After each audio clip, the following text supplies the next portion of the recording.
নরসিংদীতে প্রতিনিয়তই আধিপত্য বিস্তারকে কেন্দ্র করে সংঘর্ষের ঘটনা ঘটছে এবং এই সংঘর্ষের ঘটনাগুলোতে অস্ত্রের অবাধ ব্যবহার চলছে। এই অস্ত্রের অবাধ ব্যবহার নিয়ে এখানকার সাধারণ মানুষের মধ্যে চাপা ক্ষোভ এবং আতঙ্ক বিরাজ করছে। এখানকার সাধারণ মানুষরা বলছেন 5ই আগস্টের পর পুলিশের নিষ্ক্রিয় ভূমিকার কারণে এই ধরনের সংঘর্ষের ঘটনা বেড়েই চলেছে।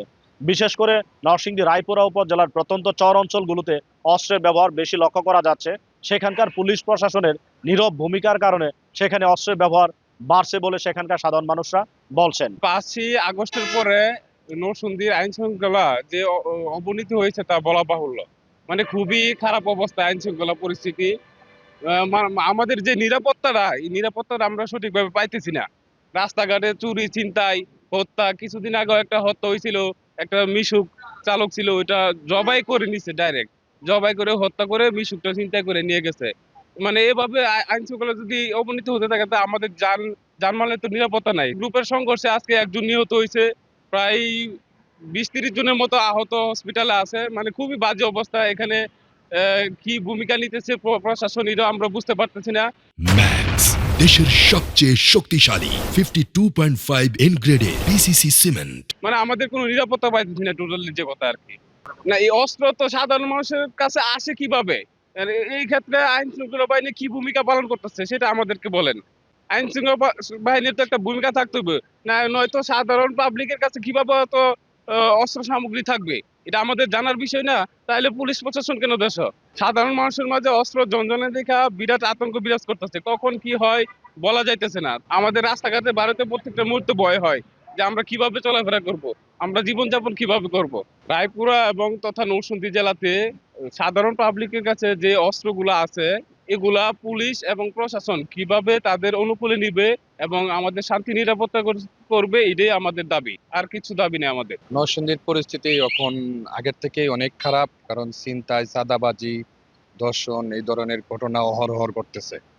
আসলে সাধারণ যেই মানুষগুলো আছে এরা চিন্তায় আছে। আজকে রায়পুরা একটা ঘটনা হয়েছে যে গোলাগুলিতে একজন নিহত হয়েছে, 10 জনের মতন আহত আছে। নরসিংদী কারাগার থেকে যে অস্ত্রগুলা নিছে এগুলা আসলেই প্রশাসনের উচিত যে খুঁজা বাই করা, যে এই অস্ত্রগুলা কোথায় আছে। যদি বাই করতো তাহলে এরকম গোলাগুলিটা আরো অনেক কমে যেত। তারপরে শুধু এই অস্ত্র না, অবৈধ যেই অস্ত্রগুলো আছে তাও প্রশাসনের উচিত উদ্ধার করা। পুলিশের কাছে দাবি আমরা এই শান্তি যেটা হয়, আইন শৃঙ্খলা বাহিনীর যে শান্তি, আমরা শান্তি মতন চলতে পারি, শান্তির মতন বাস করতে পারি, আতঙ্কতে না থাকি, এটাই আমাদের দাবি।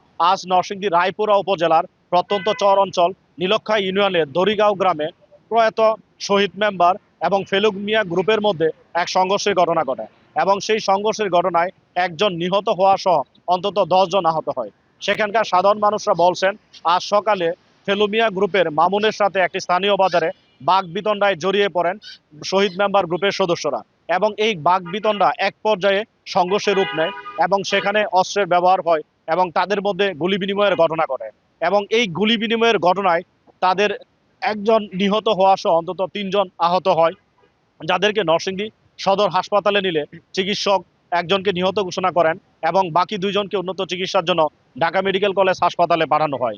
এছাড়াও এই সংঘর্ষের ঘটনায় অন্তত আরো 10 থেকে 12 জন আহত হয়েছে বলে সেখানকার মানুষরা বলছেন। সাধারণ মানুষ বলছেন এইভাবে যদি অস্ত্রের ব্যবহার বাড়তে থাকে এবং এই ধরনের গ্রুপ ভিত্তিক যে সংঘর্ষ, সেই সংঘর্ষের ঘটনাগুলো যদি বাড়তে থাকে, রায়পুরার যে অশান্ত পরিস্থিতি সেটা কোনো কারণেই শান্ত করা সম্ভব না। শুধু রায়পুরা নয়, পুরা নরসিংদীতে যাদের কাছে অবৈধ আগ্নেয়াস্ত্র রয়েছে সেইগুলি যাতে দ্রুত আইনের আওতায় নিয়ে আসা হয় এবং যে অপরাধীরা রয়েছে তাদেরকে বিচারের সম্মুখীন যাতে করা হয়। 5ই আগস্টে নরসিংদীর জেলা কারাগার থেকে যে অস্ত্র লুণ্ঠন হয় সেই লুণ্ঠিত অস্ত্রের কিছু অংশ পুলিশ উদ্ধার করতে পারলেও বেশিরভাগ অংশ সাধারণ মানুষের কাছে গেছে বলে আমরা জানতে পারি। তো এই যে অবৈধ অস্ত্রগুলো সাধারণ মানুষের মধ্যে কাছে রয়েছে সেই অস্ত্রগুলি যদি উদ্ধারপূর্বক তাদেরকে আইনের আওতায় আনা হয় এবং এই গ্রুপ ভিত্তিক যে সংঘর্ষের ঘটনা ঘটছে সেই সংঘর্ষের ঘটনাগুলো নিয়ন্ত্রণে পুলিশ যদি তৎপর হয় তাহলে এখানকার মানুষের যে নিরাপত্তা পরিস্থিতি নিশ্চিত করা সম্ভব হবে। এখানকার সুশীল সমাজের মানুষ বলছেন 5ই আগস্টের পর পুলিশের নিষ্ক্রিয় ভূমিকার কারণে এইসব আধিপত্য বিস্তার, চুরি, ডাকাতি, ছিনতাই, খুন, ধর্ষণ এই ধরনের অপরাধ কর্মকাণ্ড ঘটেই চলেছে। পুলিশের কাছে তারা দাবি জানিয়েছেন যাতে দ্রুত অপরাধ নির্মূলে পুলিশ আরো তৎপর ভূমিকা পালন করেন।